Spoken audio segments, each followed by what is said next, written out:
죽지 않는 약을 찾다가 화약이 발명됐다는 사실 아세요? 화약은 세상을 가장 크게 바꾼 발명 중 하나입니다. 수많은 전쟁과 죽음이 화약에서 비롯됐죠. 그런데 이 화약은 뜻밖의 데서 시작됐습니다. 바로 영원히 살게 해주는 약을 찾던 사람들이죠. 오늘은 화약이 어떻게 세상을 바꿨는지 따라갑니다. 먼저 사람들은 무엇을 찾고 있었을까요? 옛 사람들은 죽지 않는 약을 만들려고 했습니다. 아주 오래전 사람들은 영원한 삶을 꿈꿨습니다. 늙지 않고 죽지 않기를 바랐죠. 특히 황제와 권력자들이 더욱 그랬습니다. 모든 걸 가졌지만 죽음만은 피할 수 없었으니까요. 그래서 그들은 죽지 않는 약을 찾게 했습니다. 여러 가지 광물을 섞고 끓였죠. 이런저런 가루를 이렇게 저렇게 합쳐봤습니다. 언젠가 신비한 약이 나올 거라 믿으면서요. 하지만 그들이 얻은 건 전혀 다른 것이었죠. 그럼 무슨 일이 벌어졌을까요? 여러 가루를 섞다가 우연히 폭발하는 가루를 만들었습니다. 사람들은 여러 광물을 섞어 약을 만들었습니다. 그러던 어느 날 이상한 일이 벌어졌죠. 특정한 가루들을 섞자 갑자기 불이 붙었습니다. 펑 하고 거세게 타올랐죠. 불로장생의 약 대신 폭발하는 가루를 얻은 겁니다. 죽지 않는 약을 찾다가 정반대를 만든 셈이죠. 처음엔 이게 위험하다며 경고도 남겼습니다. 손과 얼굴을 데인 사람도 있었으니까요. 하지만 사람들은 곧 이 가루에 주목했습니다. 이 놀라운 힘을 쓸 데가 있을 거라 생각했죠. 그럼 화약은 처음에 어디에 쓰였을까요? 놀랍게도 화약은 처음엔 축제의 불꽃놀이에 쓰였습니다. 화약의 첫 쓰임은 무기가 아니었습니다. 바로 불꽃놀이였죠.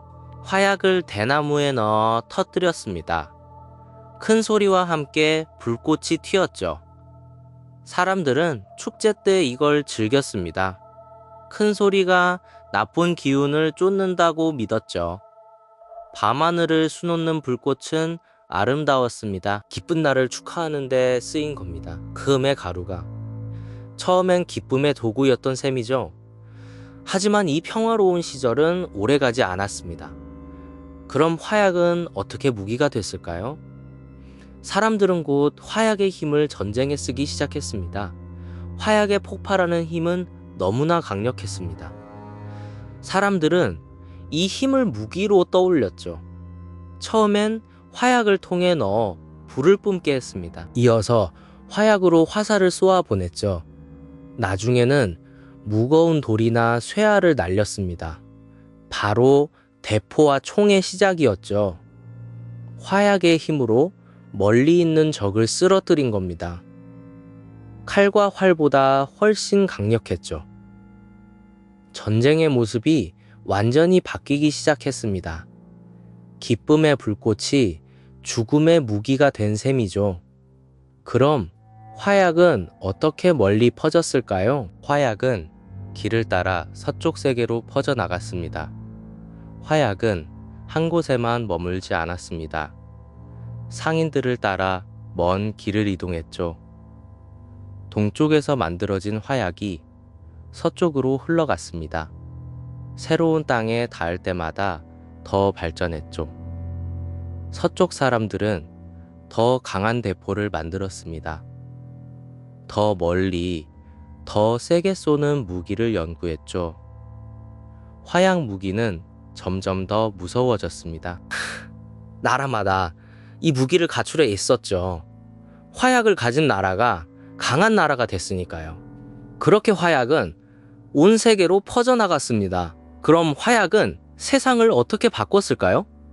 화약은 높은 성과 기사의 시대를 끝장냈습니다. 화약이 나오기 전 전쟁의 주인공은 따로 있었습니다. 바로 두꺼운 갑옷을 입은 기사였죠. 그리고 높고 단단한 성이 가장 든든한 방패였습니다. 화살로는 성벽을 무너뜨릴 수 없었으니까요. 하지만 대포는 달랐습니다. 거대한 쇳덩이가 성벽을 산산이 부쉈죠. 그러자 높은 성도 더 이상 안전하지 않았습니다. 갑옷을 입은 기사도 총 앞에 쓰러졌죠. 오랜 전쟁의 방식이 통째로 무너진 겁니다. 화약 하나가 한 시대를 끝낸 셈이죠. 그럼 이 변화는 세상에 무엇을 가져왔을까요? 화약은 권력의 모습까지 바꿔놓았습니다. 화약은 단지 전쟁만 바꾼 게 아닙니다. 세상의 질서까지 흔들어 놓았죠. 예전에는 강한 기사를 많이 가진 자가 힘셌습니다.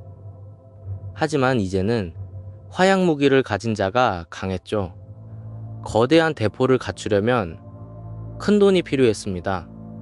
그래서 돈 많은 큰 나라가 점점 강해졌죠.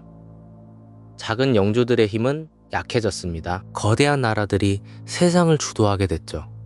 바다 건너로 뻗어나간 것도 이 무기 덕분이었습니다. 작은 가루 하나가 세계 질서를 바꾼 셈이죠. 그럼 이 이야기는 우리에게 무엇을 남길까요? 하나의 발명은 늘 빛과 그림자를 함께 지닙니다. 화약은 영원한 삶을 바라던 마음에서 나왔습니다. 그런데 그것이 수많은 죽음을 불렀죠. 좋은 뜻에서 시작된 것이 무서운 결과를 낳은 겁니다. 하지만 화약은 나쁜 일에만 쓰인 건 아닙니다. 산을 뚫어 길을 내고 광물을 캐는 데도 쓰였죠. 지금도 불꽃놀이로 사람들을 기쁘게 합니다. 결국 같은 발명이 빛과 그림자를 함께 가진 셈이죠. 중요한 건 그것을 어떻게 쓰느냐입니다. 이건 화약뿐 아니라 모든 기술에 통하는 이야기죠. 다음에 불꽃놀이를 볼 때 그 긴 역사를 떠올려 보세요. 자, 정리해 봅시다. 옛사람들은 죽지 않는 약을 만들려고 했습니다. 그러다 여러 가루를 섞어 우연히 화약을 만들었죠. 놀랍게도 화약은 처음엔 축제의 불꽃놀이에 쓰였습니다. 하지만 사람들은 곧 그 힘을 전쟁에 썼고요. 화약은 길을 따라 서쪽 세계로 퍼졌습니다. 그리고 높은 성과 기사의 시대를 끝장냈죠. 나아가 권력의 모습까지 바꿔놓았습니다. 하나의 발명은 늘 빛과 그림자를 함께 지닙니다. 세상을 다르게 보는 시간, 알고 보면이었습니다. 흥미로우셨다면 구독과 좋아요 부탁드려요. 어떻게 생각하시는지 댓글로 남겨주세요.